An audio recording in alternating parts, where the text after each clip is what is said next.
참 좋은 날입니다. 어스틴 주님의 교회 매일 말씀 묵상에 오신 여러분을 환영합니다.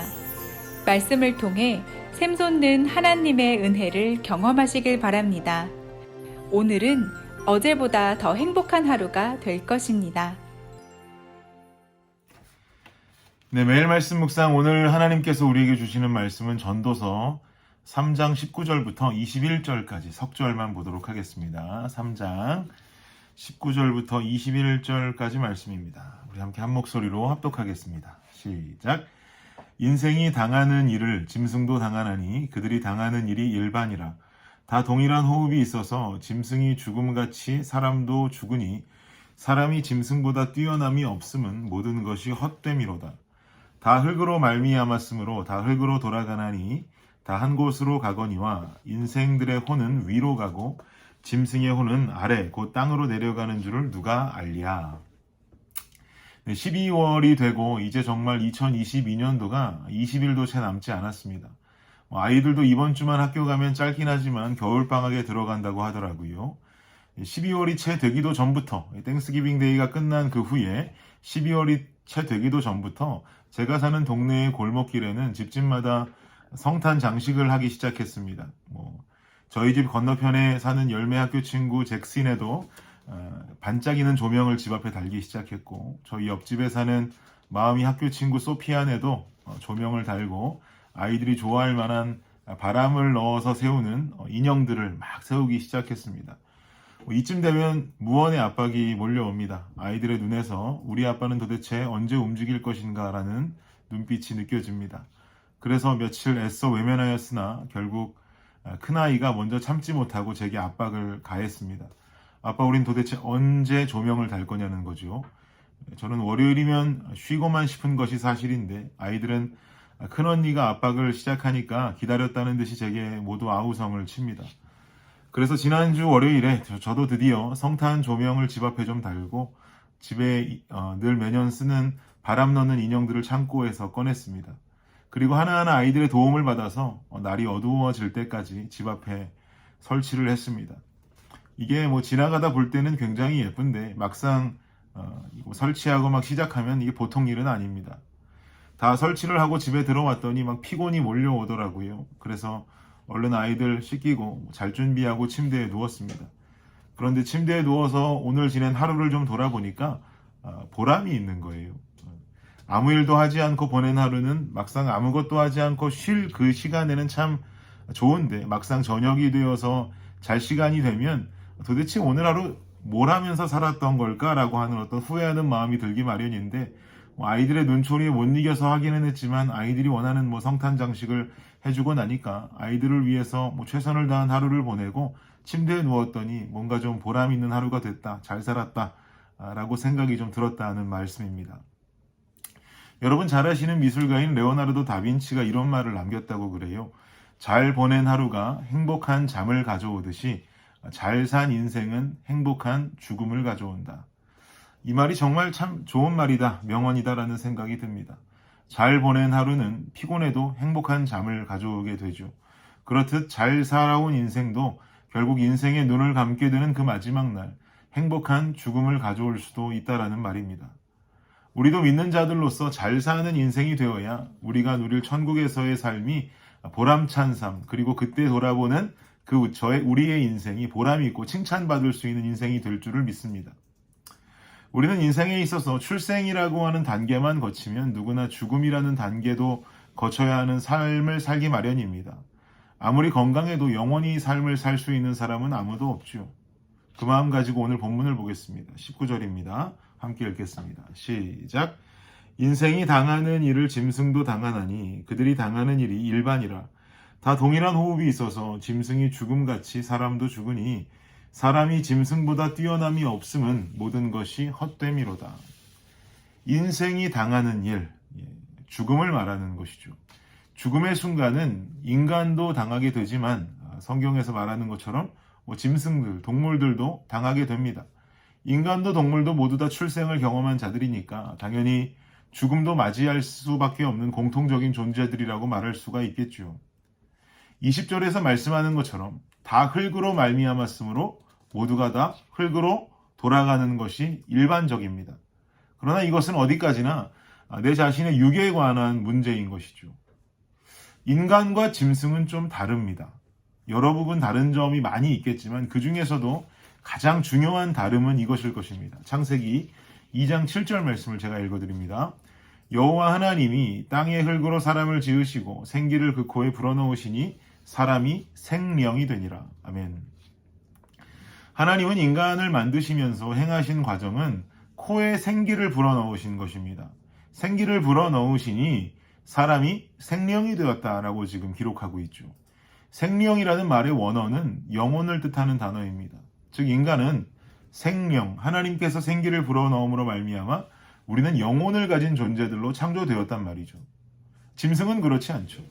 짐승은 죽으면 그 짐승의 육신이 땅으로 묻어지고 썩어질 존재로 그 인생이 끝, 마무리가 되겠지만 인간은 육신이 죽어서 땅에 묻힌다고 할지라도 우리에겐 영혼이라고 하는 중요한 문제가 남게 되는 것입니다. 그러면 이 땅을 살아가는 그리스도인들의 자세, 영혼의 문제가 남아있는 그리스도인들의 자세는 어때야 할까? 전도서 3장 11절 말씀을 보면 이런 말씀이 쓰여져 있습니다. 하나님이 모든 것을 지으시되 때를 따라 아름답게 하셨고 또 사람들에게는 영원을 사모하는 마음을 주셨느니라. 그러나 하나님이 하시는 일의 시종을 사람으로 측량할 수 없게 하셨도다. 아멘. 하나님께서는 사람들에게 어떤 마음을 주셨다고요? 영원을 사모하는 마음을 주셨답니다. 영원을 사모하는 마음은 예수님 믿는 자든지 믿지 않는 자든지 누구나 다 영원을 사모하며 살고 있습니다. 영원을 사모하지 않는 사람은 아무도 없습니다. 나 오늘 당장 죽고 싶다. 뭐 이런 사람들 많지 않죠. 우리가 잘 알고 있는 진시황도요. 영원히 죽지 않는 불로초를 찾기 위해서 사활을 걸지 않았습니까? 왜 그랬나요? 영원을 살기 위한 인간의 욕망이죠. 그러나 영원을 사모하는 그리스도인의 자세는 이런 진시황이 찾기 원하는 불로초를 찾는 어떤 이런 모습과는 달라야 합니다. 전도서 3장 12절과 13절 말씀을 보면 우리 함께 성경 있는 분들은 읽어볼까요? 시작. 사람들이 사는 동안에 기뻐하며 선을 행하는 것보다 더 나은 것이 없는 줄을 내가 알았고 사람마다 먹고 마시는 것과 수고함으로 낙을 누리는 그것이 하나님의 선물인 줄도 또한 알았도다. 아멘.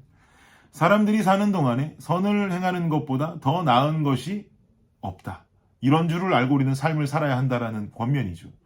여기서 선을 행하는 자의 삶은 어떤 삶을 말하는 것이냐? 제가 가진 주석을 좀 찾아보니까 저명한 성경학자들이 공통적으로 주장하기를 여기서 말하는 선을 행하는 삶은 하나님의 의를 행하고 도덕성을 지키고 신앙적인 삶을 세상에서 살아가는 것을 뜻한다라고 말합니다. 결국은 하나님의 의를 행하고 거룩성을 지키며 살아가야 한다는 말이겠죠. 그런데 우리가 살아가는 세상은요, 악한 풍조를 가지고 있습니다. 세상에 악이 존재한단 말이죠. 그러나 그리스도인의 삶은 이런 악함이 존재하고 있는 세상 속에서 하나님의 의를 행하고 도덕성과 신앙적인 삶을 끝내 지켜내는, 지루해도 남들은 괜찮다고 해도 그 정도 살면 됐다고 누군가 나를 유혹할지라도 그럼에도 불구하고 영적인 자존심을 지키면서 끝내 살아내는 삶, 이 삶이 이 땅에서 선을 행하는 모습이고 영원을 사모하는 신자의 삶의 자세가 되어야 한다라는 말입니다. 예수님을 믿지 않는 비신자로 영원을 사모하며 사는 사람은 이 땅에서 벌어지는 모든 일을 즐겨야 하고 만끽해야 하고 이것을 위해서 이 생에서의 영원을 바라보는 삶을 살아갈지 모르겠지만 하나님을 믿는 자녀로서 추구해야 하는 영혼의 삶은 이 땅에서도 하나님의 의를 행하고 신앙적 거룩성을 지켜내고 다가올 천국에서의 영원한 삶을 소망하는 삶을 살아야만 한다라는 권면입니다.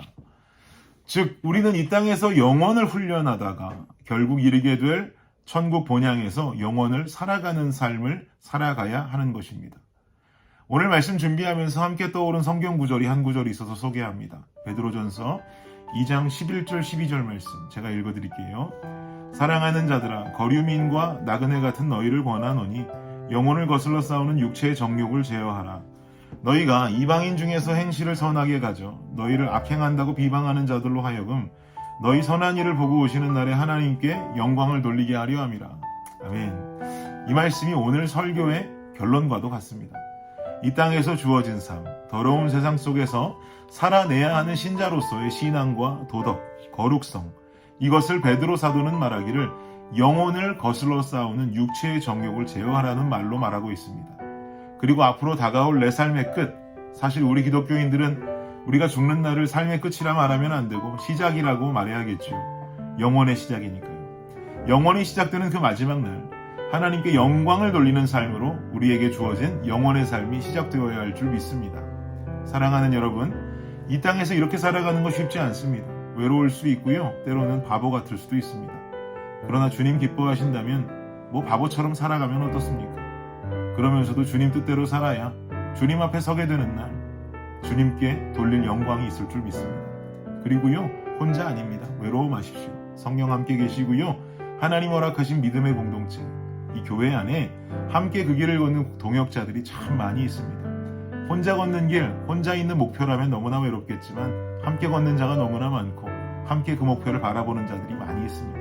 그러니 오늘 내 신앙을 지켜내시고 내일 찾아올 영혼의 소망을 갖는 저와 여러분이 되시기를 예수 그리스도 이름으로 축복합니다. 기도하겠습니다. 하나님 감사합니다. 허무한 삶을 살아가는 것이 아니라 오늘 주어진 우리의 삶 가운데 천국을 훈련하고 결국은 찾아올 그 천국에서 영원을 살아갈 수 있는 우리 신자들의 삶이 되게 하여 주시옵소서. 선을 행하며 그리고 신앙과 도덕성을 지켜내며 끝끝내 외로워도 바보 같아도 그 삶을 살아내는 우리 모두 되게 하여 주옵소서. 예수님 이름으로 기도드립니다. 아멘. 수요일 기도 제목으로 함께 기도하도록 하겠습니다. 교육부 사역을 위해서 기도해 주십시오. 온라인 영상이 아이들에게 효과적으로 전달되도록 사역자들과 선생님들이 영혼 사랑의 열정으로 섬기도록 기도해 주시기 바랍니다. 두 번째는 구역 예배를 위해서 기도해 주십시오.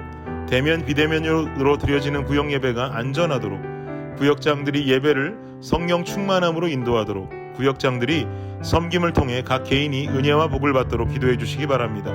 마지막 선교사님들을 위해서 기도하실 때에 알래스카의 이홍래 목사님, 미국의 김재문 선교사님, 우즈베키스탄의 강세르게이 선교사님을 위해서 기도해 주시기 바랍니다. 기도하겠습니다.